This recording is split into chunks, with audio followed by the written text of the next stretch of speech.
પૃથ્વી પરથી satellite launch કરવા માટે શ્રી હરિકોટાને શા માટે પસંદ કરવામાં આવ્યું? વાહ.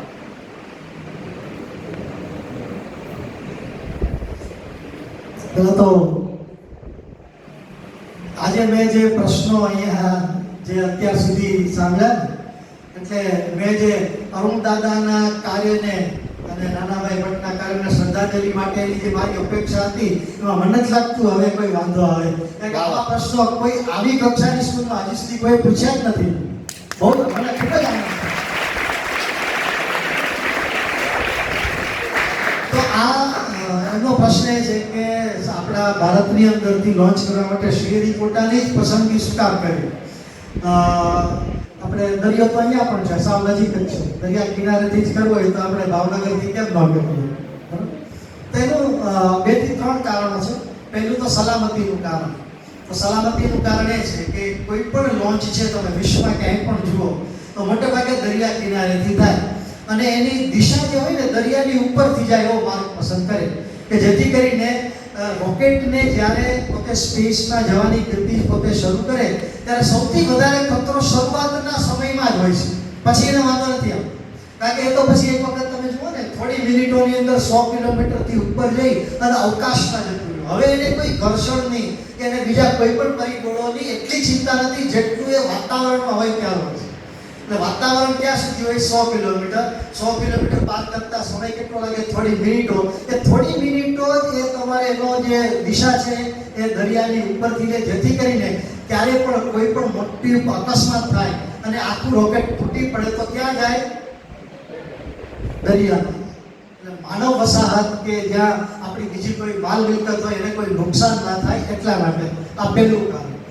બીજું સૌથી મોટું કારણ તમે જુઓ તો શ્રીહરિકોટા, જો તમે બધાને ભારતનો નકશો જોયો હોય તો મદ્રાસથી તમે જુઓ તો શ્રીહરિકોટા લગભગ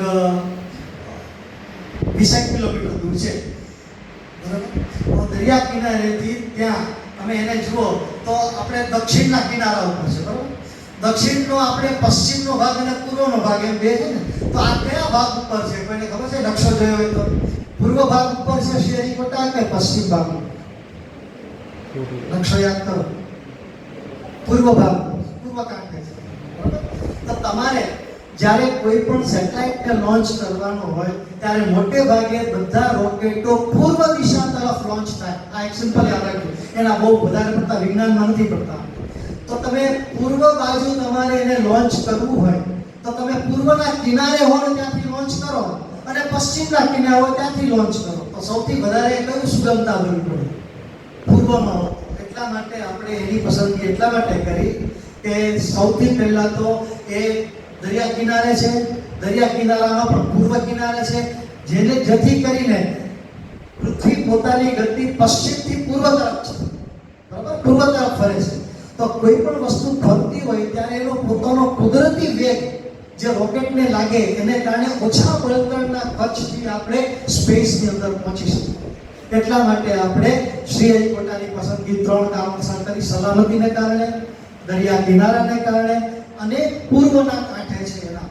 એટલા માટે આપણે એને કર્યું. પણ એનો અર્થ એવો નથી કે બીજે તમે બધા એને કદાચ જાણીને ખુશી પણ થશે. ગુજરાતની અંદરનું એક સ્થળ ટૂંક સમયની અંદર એની ઉપર કામ ચાલી રહ્યું છે. કદાચ થોડા આવનારા સમયની અંદર ત્યાંથી પણ લોન્ચ થવાની શક્યતા છે. અને એ આપણા કયા સેટેલાઇટ હશે? Remote sensing satellite. કારણ કે રિમોટ સેન્સિંગ જે સેટેલાઇટ છે એ હંમેશા દક્ષિણ ધ્રુવથી ઉત્તર ધ્રુવ ફરતા હોય. તો તમે ગુજરાતનો એ બાજુ વેરાવળ બાજુનો દરિયા કિનારો જુઓ, એને નીચે સીધું દક્ષિણમાં જવું તો વચ્ચે કંઈ નડતું જ નથી. બરાબર? એ ગુજરાત આખું આ બાજુ ડોકું કાઢેલું છે, એની નીચે કંઈ જ નથી. તો કોઈ પણ વસ્તુને નડ્યા વગર સીધું ત્યાંથી લોન્ચ કરી શકાય એવી એક શક્યતાઓ પણ આપણે વિચારી રહ્યા છીએ. તો શ્રીહરિકોટા વિશે તમે જે પૂછ્યું એનો આ જવાબ.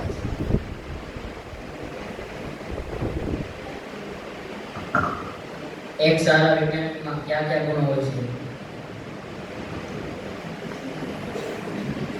ટાઇકો બ્રાહે નામનો એક વૈજ્ઞાનિક હતો. ઘણો સમય થઈ ગયો ને ન્યૂટન ને બધાની પહેલા. એ વૈજ્ઞાનિકે 20 વર્ષ સુધી ખુલ્લા ખેતરોમાં ડૉક્ટર ગોરધનભાઈની વાડી હતા અમે કાલે એના જેવી જગ્યામાં એ માણસે ખુલ્લા મેદાનની અંદર રાતના આખી રાત જાગી અને કાગળ અને પેન્સિલ ઉપર બ્રહ્માંડની અંદર જેટલા પણ ગ્રહો કે તારા એની જે કંઈ પણ મૂવમેન્ટ હતી એને પોતે પેન્સિલથી કાગળ ઉપર નોટ કરી અને 20 વર્ષ સુધી એનો ડેટા ભેગો કર્યો. 20 વર્ષ સુધી. અને આજની તારીખમાં એવું કહેવાય છે કે બ્રહ્માંડના રિલેટિવ મોશનના જે કંઈ પણ નિયમોની આગળ જતા જે કોઈ પણ કેપ્લરે જે કંઈ પણ કેપ્લરના નિયમો બનાવ્યા એ બધાના મૂળભૂતની અંદર ટાઇકો બ્રાહે કરેલા સંશોધનના જે ડેટા હતા એ જ કામે લાગ્યા હતા.